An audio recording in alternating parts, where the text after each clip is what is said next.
Coucou à tous. Bah alors, vraiment, cette vidéo est importante parce qu'en fait, je vois qu'il y a des gens qui ont beaucoup de motivation pour essayer de faire du bien aux gens, de les aider, mais le problème c'est qu'ils les aident d'une manière assez agressive et sans s'en rendre compte, sans pouvoir s'arrêter 5 minutes et se dire est-ce que on fait du bien à ces personnes ou on leur fait du mal, et est-ce que ce mal qu'on leur apporte va les aider à réfléchir. Et souvent, on considère que être brusque comme ça permet aux gens d'être choqués et de pouvoir réfléchir. Chose que moi-même je pensais dans le passé et chose que je regrette énormément. J'ai déjà fait des tas de vidéos par rapport à ça.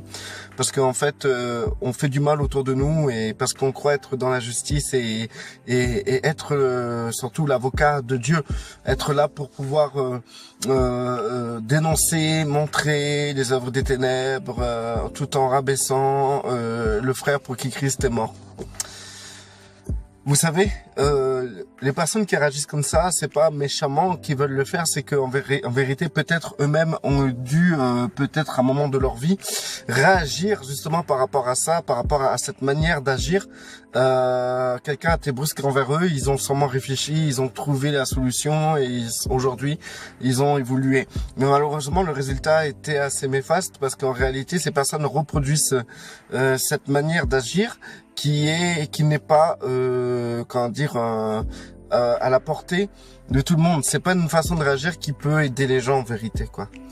Donc ça peut marcher sur 5 personnes, ça peut marcher sur 2 personnes, mais le reste ça marche pas. Et donc ces personnes qui ont vécu ce moment de secouage, de secouage et qui maintenant veulent secouer les gens, et ben en fait ils croient que cela marche pour tout le monde et c'est une erreur.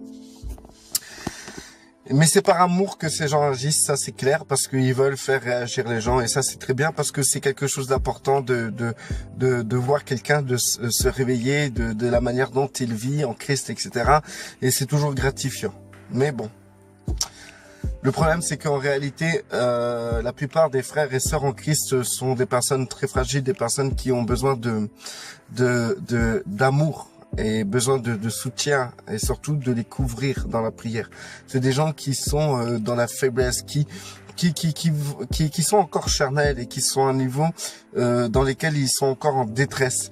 Le plus souvent, majoritairement, les personnes ont du mal à pouvoir percer en Christ. Ils voient Dieu comme un Dieu qui juge tout le temps, qui les condamne et qui est incapable d'aider. Donc du coup, ces personnes-là sont dans l'angoisse d'un Dieu qui juge et d'un diable qui veut les faire chuter. Et donc du coup, c'est invivable pour ces gens-là. Ils ont l'impression d'être tout le temps dans un phénomène qui les culpabilise. Il faut les aider, il faut aider ces personnes-là, non en leur infligeant des versets, parce que n'oublions pas que la lettre tue. Et donc du coup, les personnes se disent, mais c'est la parole de Dieu, donc on leur dit des versets, et comme ça, ils seront animés par l'esprit, etc. Mais le problème, c'est que les versets en question sont souvent donnés d'une manière littéraire. Donc du coup, les personnes, au lieu de les aider, on les enfonce. Donc la personne, on va dire ouais, nanana, il est écrit, nanana, il est écrit, et on le dit d'une manière littéraire. Et du coup, les personnes sont frustrées, sont blessées, sont désemparées, et cela confirme leur vision d'un Dieu qui est tyrannique. Ça confirme la vision d'un Dieu qui est tyrannique et ça confirme aussi la vision qu'ils ont cette mauvaise vision qu'ils ont de leur salut. Parce que la grâce et le salut, c'est quelque chose qui est carrément un plaisir, une bonté, une joie. Parce que Dieu fait de toi une personne qui est condamnée, qui est remplie de péché, qui est ennemie. Dieu fait de toi, grâce au salut, au plan que Dieu a fait à travers Christ, le Christ crucifié, il fait de toi une personne totalement réconciliée, pardonnée et aimée. Et donc du coup, les personnes, la plupart des frères et des sœurs dans la détresse, ont perdu cette vision que Dieu a de eux, c'est-à-dire une vision que les gens sont pardonnés, réconciliés avec lui et qui sont aimés.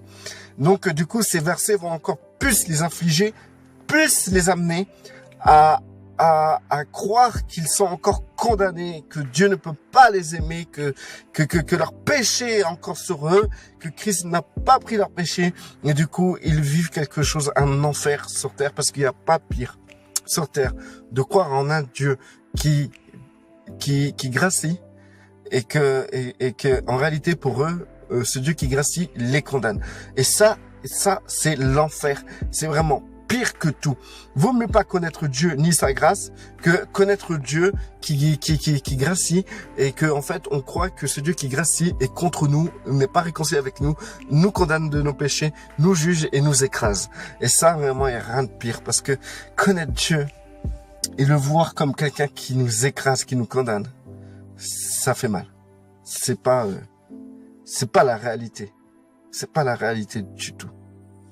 Donc du coup, vous allez dire, mais toi, la Bible, tu t'en fous complètement, les versets bibliques, ils ont une puissance, mais toi, tu renies ça.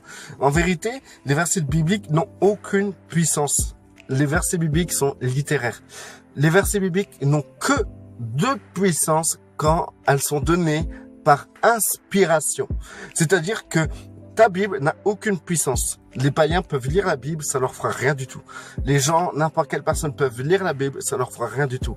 Mais par contre, quand la Bible est lue, quand les versets sont donnés de manière inspirée, et ben à partir de là, ça a un impact chez les gens inimaginable, divin et vivant. Car l'esprit vivifie. Donc du coup, quand vous approchez votre frère, le plus souvent, vous voulez l'aider en le reprenant d'une manière biblique, et du coup, c'est d'une manière littéraire, et du coup, ça n'avance rien. Même le livre du Dalai Lama a plus de compassion et de manière de faire qui peuvent plus aider les gens que la lettre qui tue, qui est la lettre biblique. Excusez-moi, ça peut vous choquer ce que je dis, je peux comprendre ça, mais il faut réfléchir. Réfléchissez à ce que je vous dis. Mais maintenant, si vous donnez les versets bibliques d'une manière inspirée, mais vraiment inspirée, c'est vraiment le Saint-Esprit qui vous fait sortir cela de vous. Pour votre frère, à partir de là, il y aura un résultat gratifiant. Parce que le frère ne se sentira pas jugé, ni rabaissé, mais se sentira aimé par le Dieu, consolé, édifié. Parce que la Bible, inspirée de l'Esprit, quand elle est donnée d'une manière inspirée, elle est rassurante. Elle est édifiante. Il faut pas grand-chose pour rassurer un frère. Le plus souvent, il faut leur dire que Dieu t'aime. Dieu t'aime, Dieu prend soin de toi, ne t'inquiète pas. Ok, t'es pas bien, tu sais, tu pêches, t'es pas bien et tout, mais tourne-toi vers Dieu. Tourne-toi vers Dieu, tu as la capacité de te tourner vers Dieu. Tourne-toi vers Dieu, ne te tourne pas vers Dieu pensant qu'il va te juger, mais tourne-toi vers Dieu pensant qu'il peut t'aider. Et Dieu t'aime énormément. Il prend soin de toi. Il t'aime. Il a donné son fils pour toi. Ne t'inquiète pas, tout va bien entre toi et Dieu. Parfois, il y a des gens qui me contactent et qui sont dans une détresse. Ces personnes sont rassurées, non parce que je leur lis la Bible d'une manière littéraire. Je leur dis simplement, je les rassure simplement sur la véracité de l'amour que Dieu a pour eux. À partir de là, les personnes ils se sentent allégés, libres d'un coup. Et d'un coup, le péché perd de sa saveur. Parce qu'en fait, il goûte à l'amour de Dieu. Et quand tu goûtes à l'amour de Dieu, en vérité, la saveur du péché est amère. Mais quand tu vois Dieu comme quelqu'un qui te condamne, je te promets que c'est encore plus amer que le péché. Donc le péché à côté, c'est un cadeau à côté de Dieu qui est là pour te juger, t'écraser, te faire du mal. Combien de fois on a saoulé nos frères et sœurs avec des versets bibliques? Sérieux. Et constatez vous-même, est-ce que cela a changé les choses? Non? Entre vouloir changer le frère ou la sœur à travers des versets bibliques et que ça marche pas, et dire au frère ou à la sœur quelque chose de véridique, que Dieu les aime et qu'il terminera l'œuvre qu'il a commencée en eux, qu'ils ne s'inquiètent pas, qu'ils se posent et qu'ils fassent confiance à Dieu, qu'ils se tournent vers Dieu, qu'ils se relèvent quand ils chutent. La chute est quelque chose que tout le monde traverse et qu'il faut se relever. C'est le but même du chrétien de se relever. Autant choisir cette partie-là, parce que au moins la personne peut se retrouver encore plus mal, mais en sachant que Dieu l'aime. Que la première partie où tu les écrases avec les versets bibliques et qu'au final les personnes quand même chutent, quand même continuent à pécher et qui croient encore plus que Dieu les aime pas. Et franchement, vaut mieux la partie où ils voient que Dieu les aime. De toute manière, l'évangile est une bonne nouvelle. Pourquoi faire de l'évangile quelque chose qui rend Dieu encore plus méchant et en faire une mauvaise nouvelle pour les gens qui pêchent? L'évangile est une bonne nouvelle. L'évangile est puissant. Puissant, très puissant. Parce que l'évangile parle du règne de notre Seigneur. Le règne de notre Dieu. Christ va venir régner vraiment en chair et en os sur terre. Et c'est formidable. Il aura le dernier mot. Et du coup, avant que cela arrive, il y a cette bonne nouvelle aussi, que Christ a vaincu le diable. Le diable est vaincu. C'est le diable n'a plus l'autorité. L'autorité a été donnée aux hommes qui rentrent dans ce salut. Dans cette bonne nouvelle, nous avons aujourd'hui l'autorité sur toutes les puissances des ténèbres. Nous sommes assis dans les lieux célestes en Christ. Voilà. Donc du coup, remettez-vous en question et surtout si vous avez été brusque avec des gens en leur assimilant des versets par-ci, des versets par-là, des versets par-ci, vous demandez pardon. Je vous dis, vous me dites, mais attends, on a dit les versets de la Bible et tu me dis, il faut demander pardon. Mais écoutez, vous avez dit les versets de la Bible, c'est vrai, mais vous les avez dit d'une manière littéraire. C'est-à-dire que vous avez dit cela d'une manière dont la lettre tue. Et si vous avez dit ça d'une manière dont la lettre tue, dans ces cas-là, vous êtes un meurtrier pour votre frère et votre sœur.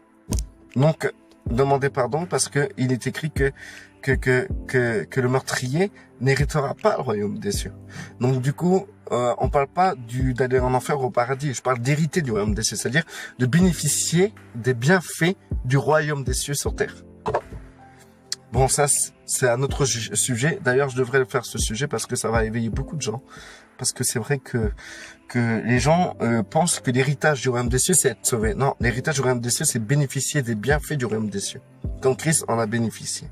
Ceux qui sont méchants, pervers et qui sont détournés à travers la religiosité n'héritent pas du royaume des cieux. C'est pour ça que quand ils prient, il n'y a pas de guérison, quand ils prient, il n'y a pas de délivrance.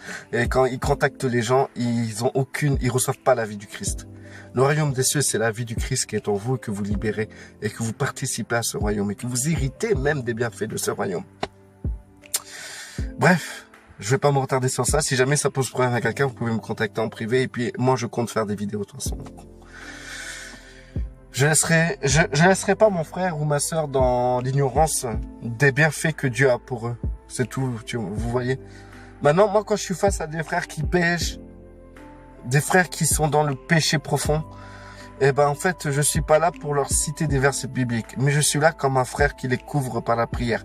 Je suis comme les enfants de Noé qui vont couvrir leur père parce qu'il était bourré à poil et ils vont le couvrir d'une couverture. Moi, je veux couvrir ses frères d'une couverture, tout simplement parce que je sais que ils sont dans un état de faiblesse et ils ont qu'une seule chose à vivre, ce n'est pas être jugés par leurs frères, ni condamnés par leurs frères, ni écrasés par des versets bibliques. Ils ont juste une chose à vivre, c'est la gloire de Dieu dans leur vie, et la victoire du Christ dans leur vie.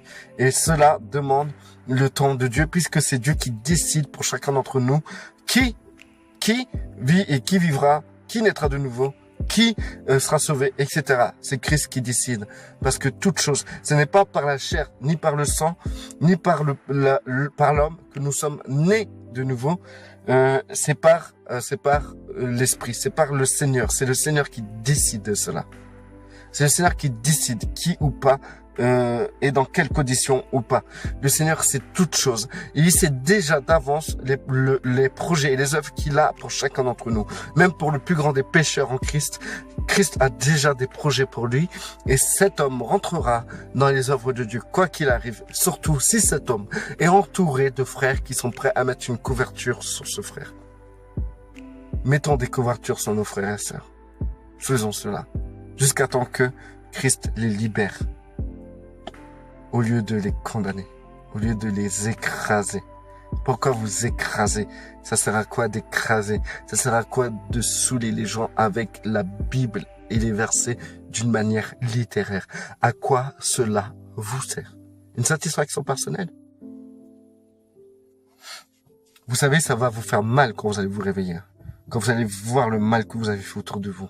Quand vous allez voir que vous étiez religieux, mais mauvais comme les pharisiens, que vous forcez aux gens à porter des choses que vous-même vous ne savez pas porter ou que vous n'avez jamais eu l'occasion de porter. Il y a des gens, ils ont des fardeaux, ils sont mal. Christ est venu pour bâtir. Pas besoin de détruire, les gens sont déjà détruits. Quand ils viennent avec Christ, ils sont déjà détruits. Mais Christ est venu pour bâtir. Il va bâtir son épouse, il va bâtir son église. Ils ont pas besoin, Christ n'a pas besoin de vous. Il a besoin des frères qui collaborent en couvrant les frères et sœurs qui ne sont pas pour l'instant ancrés, qui ne sont pas pour l'instant, qui ne vivent pas pour l'instant la vie du Christ. Frères et sœurs qui sont scripturaires d'une manière littéraire et qui envoient des versets d'une manière littéraire. Je vous couvre. Que Dieu soit pour vous favorable. Seigneur, bénis ces frères et sœurs qui n'ont pas compris ton amour et ta patience. Seigneur, touche leur cœur. Parce que on a besoin de Seigneur. Je les veux. On les veut, ces frères et sœurs-là, qui sont très catégoriques. Seigneur, on les veut. Fais-les rentrer dans ta puissance, dans ton amour. Amen.